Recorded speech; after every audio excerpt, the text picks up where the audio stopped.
अश्विन सांघी भारत के एक बहुत ही फेमस राइटर हैं।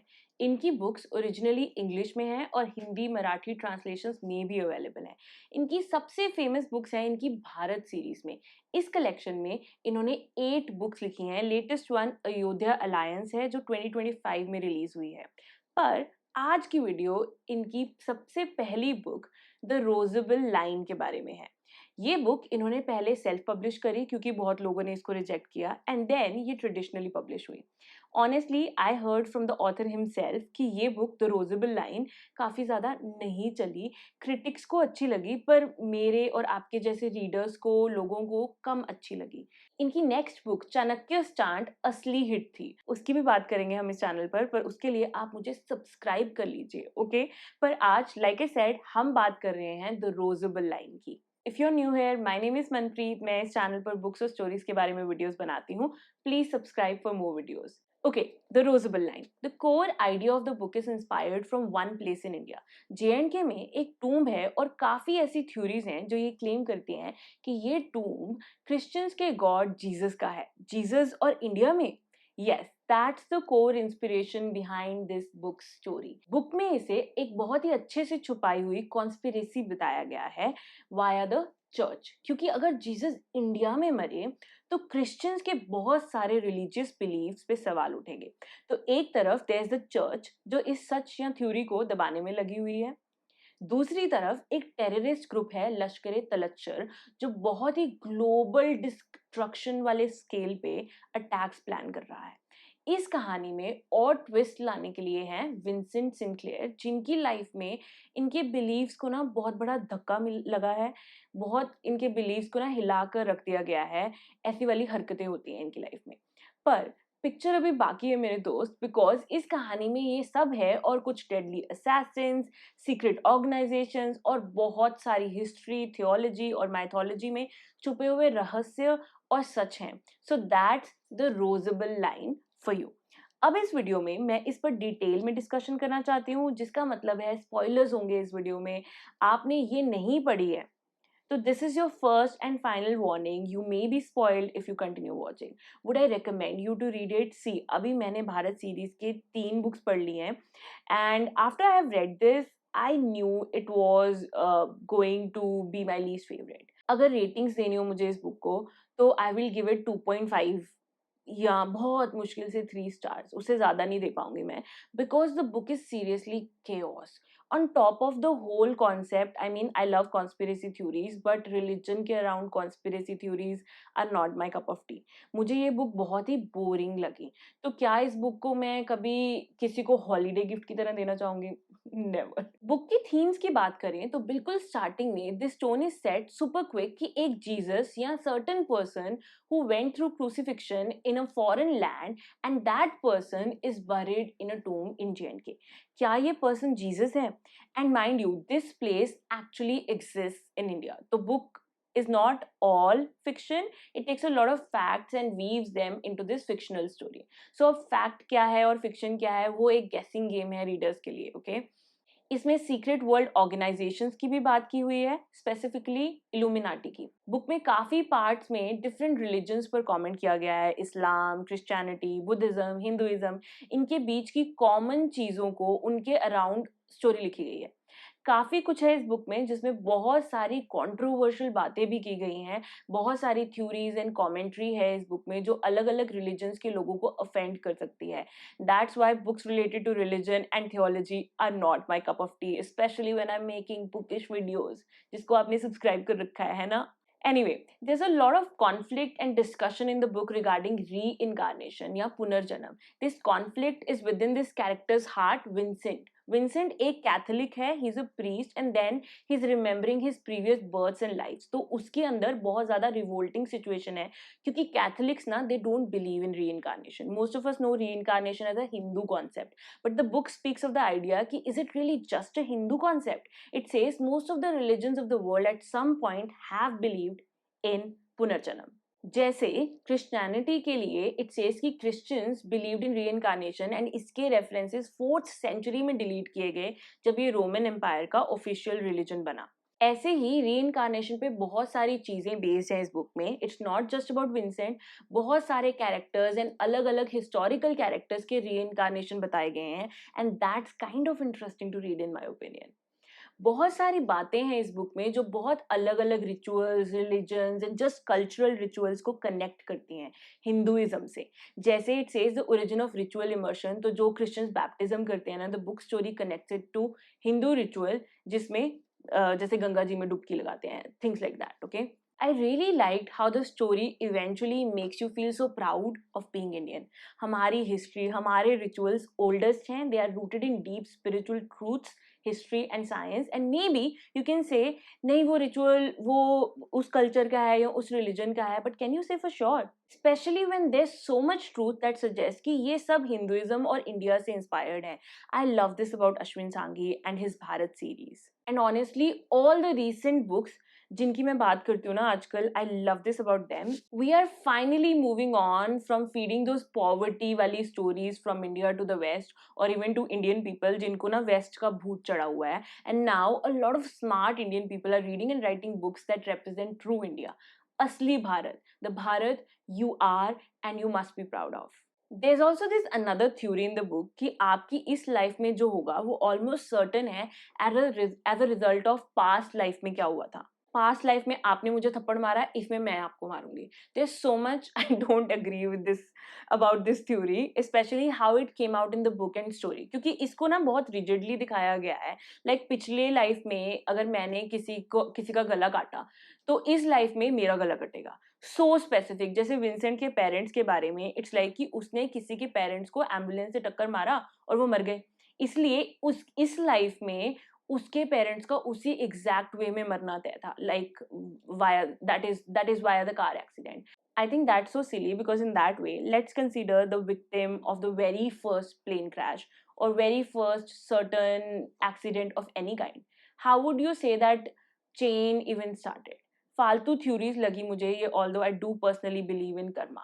Another thing I found silly was those float above scenes. अब रीइंकार्नेशन वाले पार्ट में you know कि विंसेंट सिनक्लेयर का रीइंकार्नेशन हुआ है और वो अपनी पास्ट लाइफ्स को हिप्नोसिस के थ्रू रिविजिट करता है, याद करता है. उसमें वो बीच में दूसरी लैंग्वेजेस बोलता है एंड हिप्नोसिस डायरेक्टर जो है लाइक मार्था या टेरी उसको बोलते हैं भाई उड़ जा, float above the scene and हमें इंग्लिश में बता. That seemed so silly to me. Otherwise एक बहुत ही fast paced scene after scene वाली स्टोरी है ये, द रोजेबल लाइन. और इसमें कहीं कहीं आपको बहुत बढ़िया इंसाइट्स और हिस्टोरिकल नगेट्स देखने को मिलते हैं, जैसे how early invasions in India were more to loot and not rule. आपको काफ़ी पता चलता है about Indian history. Early Islamic invasions के बारे में भी बताया गया है, जैसे लाइक थोड़ा हल्का सा, बट लाइक मोहम्मद बिन कासिम, फिर Mahmud of Ghazni, Ghori, Genghis Khan, Mongol Timur और फिर बाबर और like the whole Mughal dynasty, उसकी हल्की सी बात की गई है. ये सब मैंने स्कूल में भी काफ़ी पढ़ रखा है, but what was shocking to me was to read about the Goa inquisition. अभी तक my exposure to Portuguese in Goa has been like great food, great architecture and everything. मतलब मुझे उनके बारे में सोच के बड़ा अच्छा लगता था, but this book really changed how I will see all of it from now onwards. Goa inquisition के बारे में आपको भी जरूर पढ़ना चाहिए. You should know your history. This was a time जब Portuguese violently enforce Catholic orthodoxy in Portuguese India, mainly Goa. बहुत सारे लोगों को मारा, ब्रूटली टॉर्चर किया, एंड बुक में ये भी कहा गया है कि बहुत सारी Goan churches already existing religious places को तोड़कर बनाई गई हैं. People were forced to convert to Christianity and लोगों को टॉर्चर किया गया, डेथ पेनल्टीज दी गई. इसी टाइम पर बहुत सारे एंशिएंट इंडियन टेक्स्ट को भी जलाया गया और डिस्ट्रॉय किया गया. These text were in Sanskrit, Dutch and many other languages, and book ने कुछ हिस्टोरिकल फैक्ट्स को यूज करके उसके अराउंड ये सारी बातें कही हैं, वीव करी हैं, और फाइनली बोला है कि उसी टाइम पर कुछ documents about the finding of Jesus Christ in India were also destroyed or attempted to be destroyed. I saw a lot of truth in this fictional story about how English scholars often mishandled and mistranslated ancient Indian texts. On top of that, बहुत सब चीज़ों का archaeological evidence होते हुए भी in English translators और stupid scholars ने हमारे इतिहास को मिथ बताया है. Those lines and evidence and references in the book, they do hit you hard. There's also a lot of talk about how America की वजह से बहुत सारा टेररिज्म हैज इंक्रीज्ड. तो जब लश्कर ए तलच्छर वाला एंगल डिस्कस होता है ना बुक में, बहुत बार इट कम्स की इन एक्सट्रीमिस्ट की ट्रेनिंग में, जो लाइक एक्चुअल एक्सट्रीमिस्ट है, नॉट लाइक दिस बुक की hypothetical terrorist organization. Actual extremist जो हैं उनकी ट्रेनिंग में अमेरिकन सीआईए के मेथड्स यूज होते हैं. तो विलिंगली और अनविलिंगली ये टेररिस्ट की ट्रेनिंग के सपोर्टर्स अमेरिकन सीआईए ही रही है. That's the idea the book put forward. And of course, there's a large part that Illuminati as an organization plays. अगर आप conspiracy theories में जरा सा भी interested है ना, तो आपने Illuminati के बारे में तो सुन रखा होगा. Overall, the book kind of suggests कि a lot of conflict in the world, especially through religion, is like a big conspiracy theory and a big plan of an organization like Illuminati, जो world domination के लिए अलग अलग religions और लोगों को लड़ाते हैं, जो बहुत कंट्रीज को तोड़ के रखना चाहते हैं, क्रिपल करना चाहते हैं, ताकि उनका अपना एजेंडा आगे बढ़े और वो खुद पावरफुल रह सकें. I think that was the gist of the ending of the book in my opinion. I could be wrong though. So story इतनी like बड़ी खिचड़ी है कि मुझे नहीं लगता कि किसी को भी पूरा समझ आया होगा कि इस बुक का पूरा पॉइंट था तो था क्या. एनीवे, राइटिंग की बात करें तो इस बुक का स्ट्रक्चर ही मुझे सबसे खराब लगा. ये इतना ज्यादा टाइमलाइंस जंप करती है ना कि एक तो आपका दिमाग खराब हो जाएगा just to keep up. And mind you, मैं तो इंडियन बुक ट्यूबर हूँ, तो जब आम रीडर सिर्फ बुक पढ़ रहे हैं तेजी से, I take 1 to 2 hours extra हर बुक पे just to take notes, just to reread, and even like with all of my notes about the book, I myself struggle to keep up. मतलब complex book होना एक बात है, it's fine, but अगर ऐसी book है जो आपके दिमाग के ऊपर से निकलने की कोशिश पे कोशिश करती रहे, for a normal reader that's a struggle, and इसीलिए I would not recommend this book to everybody. Ashwin Sanghi की राइटिंग की एक और ट्रेट है जो मैं नोटिस कर रही हूँ, वो ये कि इनकी ना बुक्स बहुत डिस्क्रिप्शन हैवी होती हैं. वेरी लेस डायलॉग्स, और डायलॉग्स जो हैं भी ना वो ज्यादा नेचुरल नहीं होते. ऐसे लाइक पुरानी थिएटर शो में जैसे ड्रामेटिक से डायलॉग्स होते हैं ना, वैसी वाली फील देते हैं, वो भी not so good one. So that's something I wish was done better in all of the books in this series, the ones that I have read so far. Unnecessarily complicated तरीके से लिखी गई book है ये, especially The Rosable Line. मतलब I challenge anyone who's read the book and wants to try reading this book, and उसके बाद की ना आप इस कहानी की हर एक स्टोरी लाइन को आप एक लाइन में डिस्क्राइब कर दो, 2 में कर दो, 4 में कर दो, कि ये यहाँ से शुरू हुई और यहाँ खत्म हुई. कर नहीं पाओगे आप, क्योंकि एज ए रीडर आपको बस खजल किया गया है इस बुक में, कभी इधर कभी उधर, दिमाग का दही बना हुआ है. There's so much information overload, unnecessary information filled up in this book. मतलब इस बुक को एक अच्छे एडिटर की जरूरत थी, and this book should have been like 100 pages shorter. फिर ये बुक ना पढ़ने लायक हो सकती थी. स्टोरी में एक स्टोरी लाइन चल रही है जीसस के इंडियन कनेक्शन की थ्रू विंसेंट सिंक्लेयर, एक टेररिस्ट अटैक की through Ghalib who is the leader of लश्कर ए तलच्छर, और एक असैसिन स्वाकिल की जो कि काम कर रही है for like this secret organization. Do not leave me hate comment for the pronunciation, ठीक है, मैंने बुक पढ़ी है, सुनी नहीं है. Okay, moving forward, in story lines को फॉलो करना इज सो डिफिकल्ट, क्योंकि कुछ भी हो जाता है इस बुक में, और उसमें 2-3 अलग अलग पास्ट की टाइमलाइंस ऐड हो जाती हैं. It's so confusing and pointless. See, I'm all about reading about fiction, conspiracy theories and everything, पर मुझे एक well thought out story अच्छी लगती है, and Ashwin Sanghi does that well in like other books of his. मैंने अश्विन सांघी की काफी books पढ़ी हैं, ठीक है, but I think इस बुक में काफी elaborately प्लान की गई स्टोरी है ये. द रोजेबल लाइन, इतने सारे एक्चुअल रेफरेंसेस हैं बुक्स के, स्टडीज के, एक्चुअल फ्लाइट रूट्स और डिटेल्स हैं, ये सब कैप्चर किए हैं ऑथर ने. Really solid hard work I would say, पर lack of focused writing and the structure of the book killed the love this book could have gotten. I didn't need those unnecessary details, जैसे स्वाकिल की कौन सी flight से जा रही है और कौन से रिचुअल के पास्ट और प्रेजेंट में क्या क्या सीन है, you know. And then ending is such a dud. पहले तो पूरा टेररिस्ट अटैक, मतलब उसको इतना बड़ा बस बोला गया है, और जब वो हुआ, पहले कुछ इवेंट्स फिर भी लगे कि अच्छा डैमेज हो रहा है, बड़ा सारा नुकसान हो रहा है, पर द लास्ट वन उसका नेचर, लोकेशन, इम्पैक्ट ये सब बदल गया, बट फिर भी बॉम्ब जितना बड़ा था फिजिकली, लाइक कि उसका जो इम्पैक्ट होना चाहिए था और जितनी बड़ी डिस्ट्रक्शन आपने बताई और रीडर को एंटिसिपेट कराई, उसको थोड़ा तो मैच करो। रीडर्स के लिए पे ऑफ कहाँ है इस पूरी बुक में? That's the question I would like to ask. सारी story lines are so bad, मतलब इस सब खिचड़ी के बाद भी अगर एंड पे ऑफ अच्छा होता ना, तो बुक चल जाती in my opinion. Well, honestly चल तो लाइक कुलीन हूवर भी गई, आई मीन अच्छी लगती है आपको पढ़कर, मेरे जैसे लोगों को। Okay, with all the research and references you admire the author for, there are also some loopholes and some like lousy storytelling. जैसे Prithviraj, later part of the book में ये कैरेक्टर आता है और उसका कनेक्शन जो है ना, that is with Vincent, and उसके लिए इट्स मेंशन कि इसके बर्थ के टाइम पे बोन मैरो ट्रांसप्लांट हुआ था। इसका बर्थ हुआ 1957 में। अब 1957 में unless he was like the V of the world, इसको बोन मैरो ट्रांसप्लांट इसका हो ही नहीं सकता था।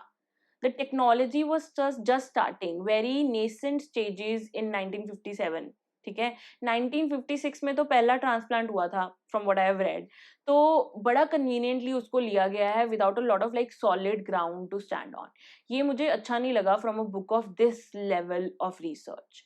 Near the end of the book Vincent एक बहुत लाइफ थ्रेटनिंग सिचुएशन में होता है, एक मेज जैसी जगह में, एंड अब ना इसको वहां से बाहर निकलना है। ठीक है, व्हाट हैपेंस, ये ना बेहोश हो जाता है and he falls on this like carpeted floor, and इसके गिरने से एक्सीडेंटली एक सीक्रेट पैनल एक्टिवेट हो जाता है एंड ये बच के निकलता है। मतलब बॉलीवुड मूवी चल रही है क्या ये? यहाँ एकता कपूर का टीवी शो, कुछ भी हो रहा है यहाँ पे। जैसे वो लाइक एक टीवी सीरियल है ना जिसमें एक like, I don't know if you have seen that clip, एक लड़की ना गिरती है, गिरती जाती है, लुढ़क कर सूटकेस में बंद हो जाती है। वो फीलिंग आई मुझे ये पर्टिकुलर सीन पढ़ के विंसेंट का। ठीक है, बुक के बिल्कुल स्टार्टिंग में ना एक लाइब्रेरियन को एक बंदे का कटा हुआ सिर मिलता है। तो what somebody had done was, किसी ने लंदन लाइब्रेरी में जहाँ भगवत गीता रखी थी ना, वहां एक कार्डबोर्ड बॉक्स रख दिया और भगवत गीता को हटा दिया, वहां पे कार्डबोर्ड बॉक्स रख दिया और उस बॉक्स में एक बंदे का कटा हुआ सिर रख दिया। My problem with this scene is कितनी मोटी भगवत गीता थी ये, क्योंकि mind you Bhagavad Gita is in Mahabharata जो बहुत ही लंबी और बड़ी है, it's just a part of Mahabharata, and I imagine it as a relatively thin book. In fact wait, मैंने अभी रिसेंटली भगवत गीता की एक कॉपी ली है विवेक देव रॉय की, इतनी मोटी है ये। तो इसमें इस स्पेस में बंदे का सिर आ जाएगा क्या? Think about it. अब मैं लंदन गई नहीं हूँ मैंने लंदन लाइब्रेरी एक्चुअल में देखी नहीं है। ठीक है, टाइम मेरे पास पैसे हैं लंदन जाने के, तो मे बी लंदन में जो भगवत गीता का वर्जन रखा है लंदन लाइब्रेरी में, वो एक्चुअल में बहुत बड़ा है और वहां पे फिर आ जाएगा उस जगह पे, but it's highly unlikely, I think. Anyway, characters. There are a lot of characters in this book, but there's a major lack of character development. मतलब इनमें से कोई भी character रहे या ना रहे, you do not care as a reader. और इतने सारे characters हैं इस book में और सारे इतने खराब हैं. Forgettable, wasted beings. That's just sad. Ghalib है, टेररिस्ट, इसकी काफी इंपॉर्टेंस है पूरी स्टोरी में, इसकी पेरेंटल हिस्ट्री दी गई है, इसको और स्पेसिफिक हिस्ट्री भी है उस मतलब दी गई है इस कैरेक्टर को, मतलब इसको जीसस के ब्लड लाइन के साथ भी कनेक्ट करने की कोशिश की है later on in the book. So and you are like, अच्छा he is important because of Jesus, इस कैरेक्टर का अपना कोई अस्तित्व ही नहीं है इस बुक में। विंसेंट सिंक्लेयर है, इसको विजन्स आने शुरू हो जाते हैं थ्रू विच ही रियलाइजेस और discovers he was alive at the time of Jesus का crucifixion. Vincent is the only character in the book you mildly connect to. It's the problem with this structure or like pace of storytelling. Story भाग रही है, आप उसके साथ as a reader भाग रहे हैं, पर आप इस character के बारे में care करते हैं? Most likely no. आप बस एंडिंग तक जाना चाहते हैं और ये बुक ऑलमोस्ट आपको रुला देगी before you get to the ending. It is so boring. Overall the book is such a khichdi honestly. ये रिलीजन, हिस्ट्री, माइथोलॉजी की एक मिक्सोलॉजी है जो सीन आफ्टर सीन आप पर नई चीजें फेंकती रहेगी, पर ये चीजें आपको सही तरीके से हिट कर नहीं पाएंगी। अटेम्प्ट अच्छा है पर confusing and unfocused writing structure की वजह से this book fails to deliver according to me. I would not recommend anyone to read this unless they are very, very, very, very, very big fans of Ashwin Sanghi, like I am, and want to read all of his works for someone, so for some like intrinsic self mission, like I had to read the entire Bharat series till date and make videos about it that you can watch. So yes, that's what I think. I hope you enjoyed watching this brain dump of mine of this 400 page giant that I just finished reading. And do not forget to subscribe and catch my next video on Ashwin Sanghi's Bharat series. It's about Chanakya's stand. So this is Manvi signing off. I'll be back with another video very soon.